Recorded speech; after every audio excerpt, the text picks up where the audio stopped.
Okay guys, welcome back sa ating YouTube channel mga katropa. So, eto, negosyo at kwentong babuyan na naman dito sa Kapatid Boko, usapang business mga katropa.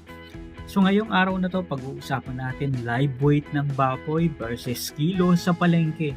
Sino nga ba ang mga mas kumikita mga katropa? Kasi napakarami ngayon na gustong pumasok sa negosyo ng pagbababoyan.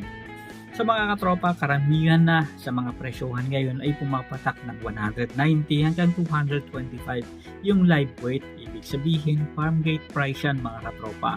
And sa kabilang banda naman, sa palengke is umaabot hanggang 380 per kilo mga katropa. So eto na, mga magpapaboy, bakit nga ba ang laki-laki ng agwat ng presyo ng buhay na baboy sa presyo ng karne sa palengke? Kung ang live weight is 190 pesos lang naman, bakit ang liempo is nasa 380 pesos? Ito na ang tanong mga katropa, sino nga ba ang tunay na kumikita, ang nag-aalaga ba o ang biyahero o ang tindero sa palengke? Ngayong araw na to, himayin natin ang mathematics ng babuyan para hindi tayo nalalamangan sa presyohan mga katropa. So, pag-usapan muna natin, ano nga ba ang live weight? Ito na, ang live weight ay ang timbang ng baboy habang ito ay buhay pa. Kapag sinabi ng biyahero na 190 per kilo ang live weight, ibig sabihin lang nito, isasampa ang baboy sa timbangan at kung ano ang lumabas mga katropa, yun ang babayaran sa'yo. Pero, babala, hindi lahat ng timbang na iyon ay karne na. Merong tinatawag na dressing percentage. Ano ba ang dressing percentage? Ito na. Kadalasan, 75% hanggang 80% lang ang timbang ng buhay na baboy. Matitirang karne kapag ito ay nakatay na and ang 20 to 25% yun ang lamang loob, dugo, paa at buntot mga katropa. Kaya naman, yun ang nagiging dahilan isa sa mga dahilan bakit ba kailangan magtaas ng presyo kung ito ay katay na karne. Ngayon mga katropa, ito na yung reality check dito. So, example, ang live weight sale natin is 100 kilograms yung baboy and 190 pesos per kilo is equals to 19,000. Yan ang matatanggap ng nag-alaga ng baboy. Ito mga katropa yung tinatawag na live weight price and kung ilang kilo yung baboy, ipibenta mo siya sa live weight price o farm gate price na 190 pesos per kilo, kaya 19,000 kasi 100 kilos yung baboy. Ngayon naman, market reality. Kapag kinatay ang 100 kilograms na baboy, ito ay magiging 75 kilograms na lang na pork o carcass. Ayan, ibig sabihin may nabawas na approximately mga 20 to 25 kilos. Kasi hindi natin malaman ilang kilo ba talaga yung aabutin ng dugo. Pero approximately, ganun talaga mga katropa yung nababawas sa kabuuan ng baboy kapag ito ay kinatay na. Ngayon, para makabawi ang tindero o yung bumili sa inyo ng baboy, ibig sabihin 19,000 yung pinambili niya, di ba? Kailangang ibenta niya ang 75 kilograms na karne sa halagang 19,000.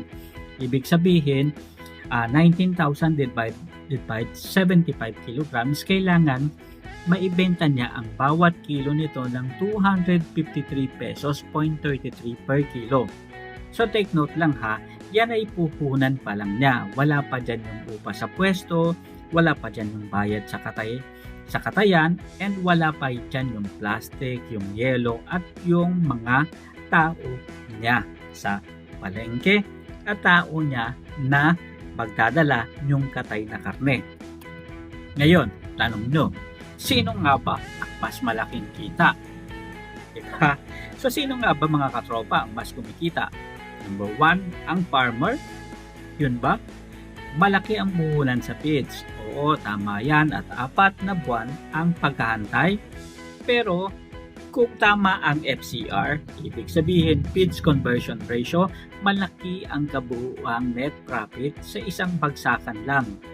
Ngayon, sa tindero naman na side is ibig sabihin yung bumili sa inyo ng live weight price ng baboy, ibig sabihin buhay na baboy, farm gate price is sa kanila mabilis ang ikot ng pera. Ibig sabihin daily kita agad. Pero maliit ang margin sa bawat kilo dahil sa dami ng overhead cost mga katropa. And may isa pa yung tinatawag na biyahero. Sila ang madalas na middleman. Sila rin ang may pinakamababang risk pero mabilis kumita dahil sa volume ng baboy na nakukuha at binibili nila mga katropa. Kasi sa mga biyahero, per head ang labanan. Sa mga tendero is kung ano yung makatay na karne, ano yung matira doon, pagkatanggal ng mga dugo, laman loob at kung ano-ano pa, yun na yun mga katropa. And eto na, ano nga ba ang dapat na maging diskarte natin para mas kumita sa negosyo ng pagbababoyan? Okay, mga katropa. So paano nga ba tayo kikita bilang maliit na hog raiser, backyard hog raiser o magpapaboy? Number 1, kung direct selling ang gagawin natin. Kung kaya mong mag-organize ng sharing sa mga kapitbahay, magkatay mismo ng sariling karne, yung iba required na may permit. Pero yung iba naman, okay lang, lalo na kung mga nasa munisipyo lang naman kayo. Mas malaki ang kikitain mo kaysa ibenta mo ng live weight mga katropa. And timing rin, huwag magbenta kapag bagsakan ang presyo.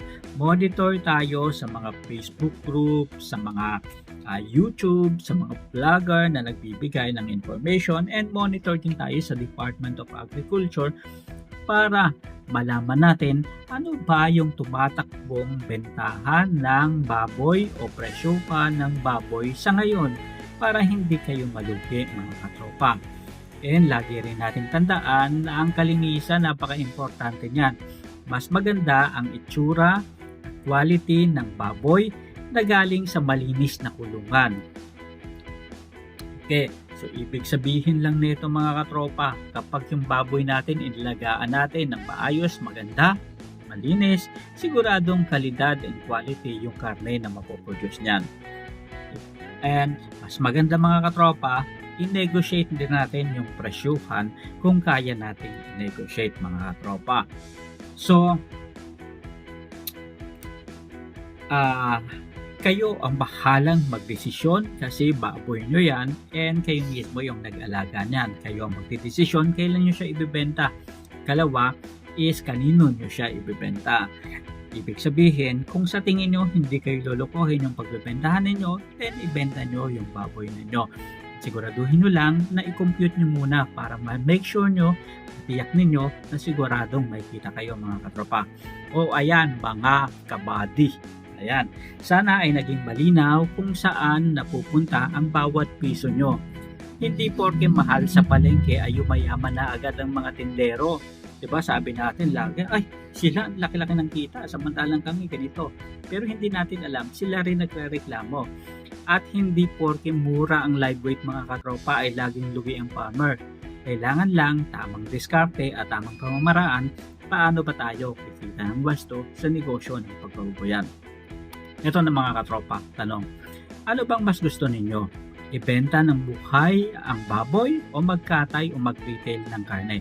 I-comment nyo naman dyan sa baba para at least malaman namin kung ano ang diskarte ninyo.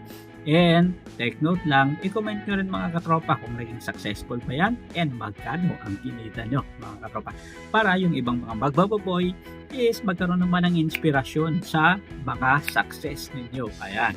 So, don't forget to like and subscribe, and para sa mga susunod nating topic tulad ng breeder distribution and iba't iba pang mga topic tungkol sa negosyo ng pagbababoyan and paano ba makakakuha ng libreng inahin. Ayan, so pag-uusapan natin yan sa mga next topic natin. So hanggang sa muli mga katropa, maraming salamat sa inyong pagsubaybay And samahan niyo ako araw-araw dito lang sa Kapari Mo Ko YouTube channel. Pagkwentuhan tayo tungkol sa negosyo ng pagbabayan dito sa Pilipinas. Hanggang sa muli, maraming salamat at